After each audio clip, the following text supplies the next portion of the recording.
ഈശോ മിശിഹായ്ക്ക് സ്തുതിയായിരിക്കട്ടെ. ആണ്ടുവട്ടം 16-ാം ഞായറിൻ്റെ എല്ലാ അനുഗ്രഹങ്ങളും എല്ലാവർക്കും സ്നേഹപൂർവ്വം നേരുകയാണ്. രണ്ട് സഹോദരിമാരുടെ ഭവനത്തിൽ അതിഥിയായി എത്തുന്ന യേശുനാഥനെ ഇന്ന് സുവിശേഷത്തിൽ നാം കാണുകയാണ്.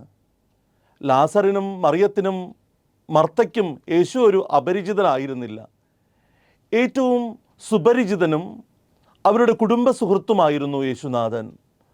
അതുകൊണ്ട് തന്നെ അവരുമായി സ്നേഹം പങ്കുവയ്ക്കുവാനും അവരുടെ ഭവനത്തിൽ വിശ്രമിക്കുവാനുമായിട്ടാണ് യേശു അവരുടെ ഭവനത്തിൽ അതിഥിയായി കടന്നു ചെല്ലുന്നത്.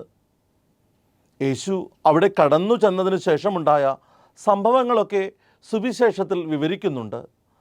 മറിയമാകട്ടെ യേശുവിൻ്റെ പാദാന്തികത്തിലിരുന്ന് യേശുവിൻ്റെ വചനങ്ങൾ കേട്ടുകൊണ്ട് അവൻ്റെ മുഖകമലത്തിൽ നോക്കിയിരുന്നു. മർത്തയാകട്ടെ ആതിഥേയത്വ മര്യാദയോടുകൂടെ തന്നെ അടുക്കളയിൽ പോയി അവനു വേണ്ടി വിഭവസമൃദ്ധമായ ഭക്ഷണങ്ങൾ ഒരുക്കിക്കൊണ്ടിരുന്നു. ഈ ലോകത്തിന് മർത്തയും വേണം, മറിയവും വേണം. ഓരോ പരിശുദ്ധ കുർബാനയിലും സംഭവിക്കുന്നത് മർത്തയുടെയും മറിയത്തിൻ്റെയും പ്രവൃത്തികളാണ് യാഥാർത്ഥ്യമാകുന്നത്. ഒരു പരിശുദ്ധ കുർബാനയുടെ ആദ്യ പകുതിയിൽ നാം കാണുക മറിയത്തെ പോലെ അൾത്താരയോട് ചേർന്നിരുന്ന് യേശുവിൻ്റെ വചനം കേൾക്കുന്നതാണ് സംഭവിക്കുക. പരിശുദ്ധ കുർബാനയുടെ രണ്ടാം ഭാഗത്ത് മർത്തയെപ്പോലെ അൾത്താരമേശയൊരുക്കി അപ്പവും വീഞ്ഞുമൊക്കെ സമർപ്പിച്ച് സ്വർഗീയ വിരുന്ന് മർത്തയെപ്പോലെ പങ്കുവയ്ക്കപ്പെടുന്നുണ്ട്. ഓരോ ദിവ്യബലിക്കു ശേഷം നമ്മൾ മറ്റൊരു മർത്തയായി മറിയമായി ഈ ലോകത്തിലേക്ക് ഇറങ്ങിപ്പോകുന്നു. അതുകൊണ്ട് ഇന്നത്തെ ലോകത്തിന് മറ്റൊരു മർത്തയെയും മറിയത്തെയും ആവശ്യമുണ്ട്. കരുതലേകുന്ന കരങ്ങളായി, സ്നേഹം പകരുന്ന ഹൃദയമായി നാം ഓരോരുത്തരും മാറണമെന്ന് മർത്തയുടെ ജീവിതവും മറിയത്തിൻ്റെ ജീവിതവും നമ്മെ പഠിപ്പിക്കുന്നുണ്ട്. നമ്മുടെ കുടുംബങ്ങളിലും ഉണ്ടാകണം ഓരോ മർത്തയും ഓരോ മറിയവും. പ്രാർത്ഥിക്കുന്നവരുമുണ്ടാകണം, അധ്വാനിക്കുന്നവരുമുണ്ടാകണം. ജർമ്മനിയിലെ ന്യൂനസ്ബർഗ് എന്ന ഒരു കൊച്ചു ഗ്രാമത്തിൽ നടന്ന ഒരു സംഭവ കഥയുണ്ട്. ആ കുടുംബത്തിൽ 10 മക്കളാണ്. ആ 10 മക്കൾക്കും വേണ്ടി അപ്പൻ 18 മണിക്കൂറോളം പണിയെടുക്കുമായിരുന്നു. ഈ മക്കളെ പഠിപ്പിക്കുവാനും അവർക്ക് വേണ്ടി ഭക്ഷണം ഒരുക്കുവാനും ഈ അപ്പൻ നന്നായി അധ്വാനിക്കുമായിരുന്നു. ഈ 10 മക്കളിൽ മൂത്ത 2 മക്കൾക്ക് വലിയൊരു ആഗ്രഹമുണ്ടായിരുന്നു, വലിയ ചിത്രകാരനായി തീരണം. പക്ഷേ ആ കുടുംബത്തിൻ്റെ പരിമിതികളിൽ കണ്ടുകൊണ്ട് അവർക്ക് ചിത്രകല അക്കാദമിയിൽ പോയി പഠിക്കുക സാധ്യമല്ലായിരുന്നു. അതുകൊണ്ട് തന്നെ ഈ മൂത്ത 2 സഹോദരങ്ങൾ ഒരുമിച്ചിരുന്ന് ഒരു തീരുമാനമെടുത്തു. അവരുടെ തീരുമാനം ഇങ്ങനെയായിരുന്നു: ഒരു നാണയമെടുത്ത് ടോസ് ഇടാം. ടോസ് ഇട്ട് കിട്ടുന്ന ആൾ ആരാണോ അവൻ ആദ്യം അക്കാദമിയിൽ പോയി പഠിക്കും. അപ്പോൾ മറ്റവൻ പാറമടയിൽ പണിക്ക് പോകണം. ആ പണിയെടുത്ത് കിട്ടുക എന്ന കാശുകൊണ്ട് ഈ സഹോദരനെ അക്കാദമിയിൽ ചിത്രകല പഠിപ്പിക്കണം. 2 പേരും അവരുടെ തീരുമാനങ്ങളിൽ ധാരണയായി.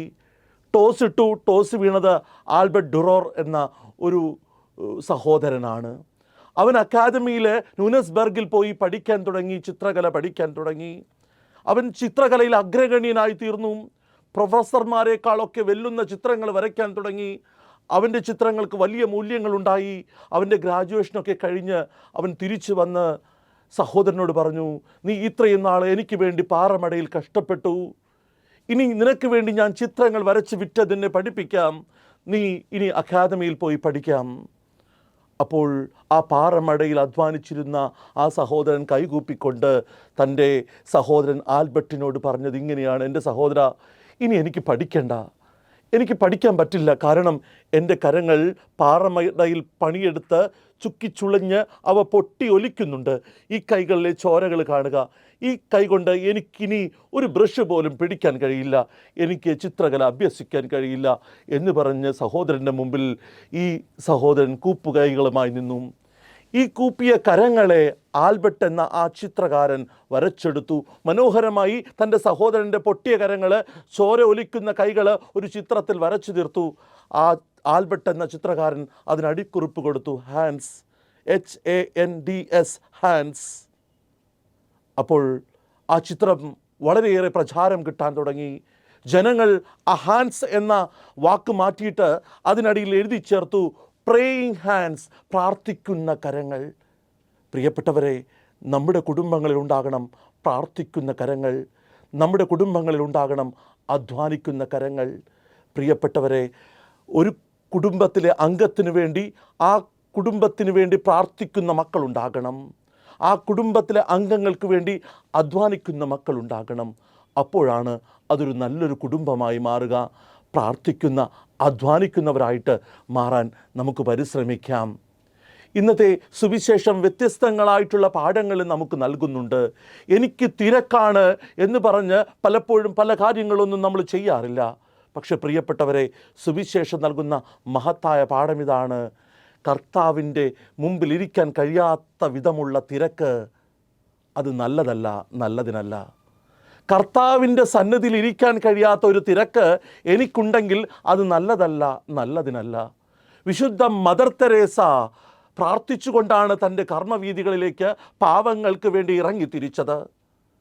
വിശുദ്ധ ജോൺ പോൾ രണ്ടാമൻ മാർപ്പാപ്പ നീണ്ട മണിക്കൂറുകൾ ആരാധനയ്ക്ക് മുമ്പിൽ ദിവ്യകാരുണ്യനാഥൻ്റെ സന്നിധിയിൽ ചെലവഴിച്ചുകൊണ്ടാണ് സഭയെ ശുശ്രൂഷിച്ചിരുന്നത്. പ്രിയപ്പെട്ടവരെ, ദൈവത്തിന് വേണ്ടി ഒരു അല്പസമയം മാറ്റിവെക്കാൻ കഴിയാത്ത തിരക്ക് നിനക്കുണ്ടെങ്കിൽ അതൊക്കെ വ്യർത്ഥമായി തീരും, അതൊക്കെ പാഴായിപ്പോരും. ആയതിനാൽ ദൈവത്തിൻ്റെ മുമ്പിൽ, സന്നിധിയിൽ നമുക്ക് സമയം ചെലവഴിക്കാൻ മാത്രമുള്ള തിരക്കുകൾ നമുക്ക് മാറ്റിവെക്കാം.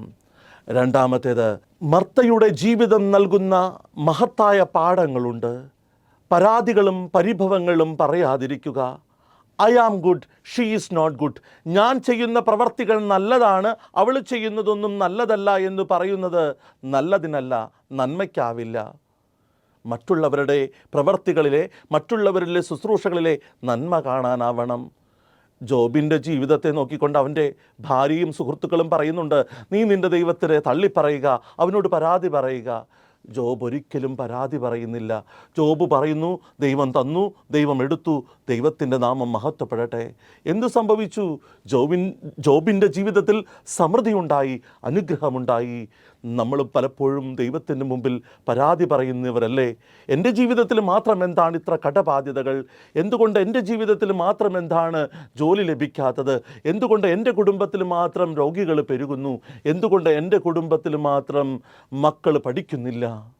പ്രിയപ്പെട്ടവരെ, ഇങ്ങനെ പരിഭവങ്ങളുടെ, പരാതികളുടെ പട്ടികകൾ ദൈവത്തിന് മുമ്പിൽ ഇറക്കി വെക്കുന്നവരാണോ നിങ്ങളും ഞാനുമെങ്കിൽ ഇന്നത്തെ സുവിശേഷം നമ്മെ ഓർമ്മപ്പെടുത്തുന്നു.